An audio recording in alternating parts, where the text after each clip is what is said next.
succession to the videos what I have been taking up in general pathology. So today's topic of the discussion is about the specific gravity of urine and what are the pathological conditions in which the specific gravity of urine is decreased and increased. So in this video we'll be summarizing in what all conditions the specific gravity of urine decreases and when the specific gravity of urine is increased. So basically, before getting into the discussion, I would like to emphasize that the normal specific gravity of urine is 1.012 to 1.024. So this is the normal value range for specific gravity of urine, and there are certain pathological conditions when the body is suffering from certain pathologies. So it has been found that this normal value of the specific gravity of urine, it either decreases or increases. So for a healthy individual, the amount of normal urine what is voided from the body is round about from 800 milliliters per day to 2000 milliliters per day.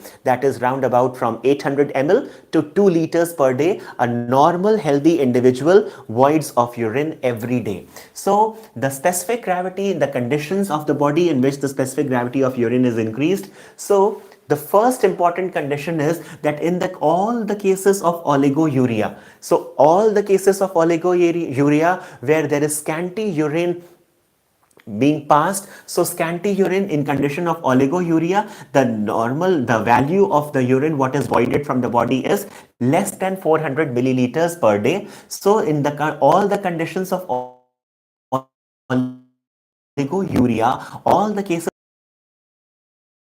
specific gravity of urine is increased. So the in which the oligouria is seen, it is in the cases of acute glomerulonephritis. So it is a short-term inflammation of the glomerulus. Renal ischemia, if there is a decreased or an impaired blood supply to the renal tubules, the renal arteries and veins. So in such a condition of renal ischemia where there is decreased blood supply to the renal blood vessels, so in such a condition the amount of urine what is formed will be less, just because the kidney is not getting the right amount of blood. So there is decreased blood supply. So if there is decreased blood supply for filtration to the kidneys, so obviously in the condition of renal ischemia, there will be oligouria, and that is ultimately going to cause increase in the specific gravity of the urine. Next, we have the toxic nephropathy. So in certain conditions, there are certain toxic elements of the body. There are certain toxic elements which when ingested into the body, such as certain chemicals, certain substances, what are there? So in such a condition of toxic nephropathy,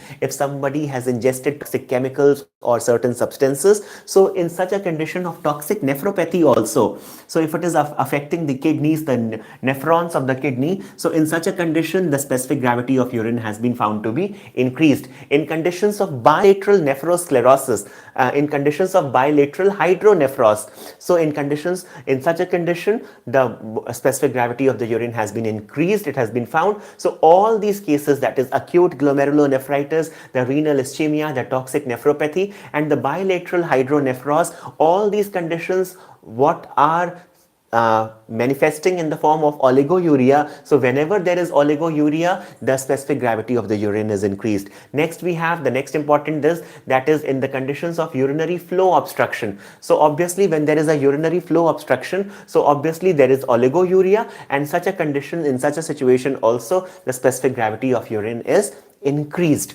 Now, next we have in cases of excessive sweating. So once a person is perspiring so much, there is the excessive sweating. So obviously the urine what is voided off, it will be more concentrated, it will be more thick. So therefore the specific gravity of the urine will be increased. Next we have in the conditions of glycosuria. So glycosuria is mostly seen in the patients of diabetes mellitus, and in conditions of diabetes mellitus what do we find is there is appearance of glucose in the urine. So in conditions of diabetes mellitus, that is glycosuria, if it is there, the specific gravity of urine has been found just because of the extra amount of glucose what is present in the voided urine. Next we have in conditions of albuminuria. Now let's have a look where the specific gravity, in what all conditions the specific gravity of urine is decreased. So in the specific gravity of urine is decreased in all the cases of polyuria. So whenever a person is voiding off more than 2 liters of urine per day. So such a condition, it is called as the condition of polyuria. So in all the conditions when the person is voiding of excessive large amount of urine, that is more than 2 liters per day, so obviously the urine will be much diluted, it will be much thinner. So the obviously the specific gravity has to be followed. So the specific gravity is to be has been seen to fall. So the specific gravity is decreased in such a condition of polyuria, and it is seen mostly in all the cases where what do we find is in conditions of diuretic therapy. So if a patient is on diuretic therapy, so obviously excess of urine is being voided from the body. So this is a condition of polyuria, and once polyuria is there, the urine will be more dilute, and therefore the specific gravity of the urine falls. So in conditions of Addison's disease, in conditions of hyperparathyroidism, so when there is an increased level of circulating blood calcium, so parathyroid hormone causes an increase in the circulating blood calcium level. So in conditions of hyperparathyroidism, except in the condition of diabetes mellitus, the specific gravity of urine is decreased. Now, the next important medical condition is in the cases of chronic glomerulonephritis. So, if the inflammation of the nephrons has been for a persistent longer time period, so in the conditions of chronic glomerulonephritis, again the specific gravity of the urine is decreased. And next we have the benign nephrosclerosis. So, benign nephrosclerosis means there is a localized or a regional sclerosis of the nephron, means there is scarring and there is fibrosis of the nephrons. There is occurring fibrous tissue hardening of the neurons, the hardening of the nephrons,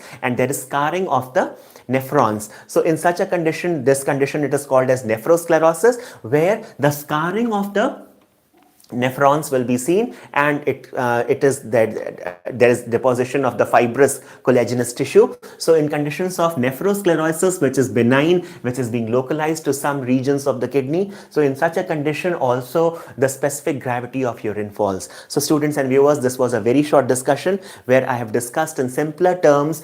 In general pathology, it is mostly asked in the professional exams, where you are supposed to write about what is the normal specific gravity of urine, and how in what all conditions the specific gravity of urine is increased, and what all conditions the specific gravity of urine is decreased. So students, if you still have any queries or comments, you are most welcome to comment me in the comment section. And students and viewers who are new to my channel, who haven't subscribed, if you like this video, give this video a thumbs up, and don't forget to subscribe the channel and press the bell icon so that you can be further updated for my upcoming videos. Thank you for watching.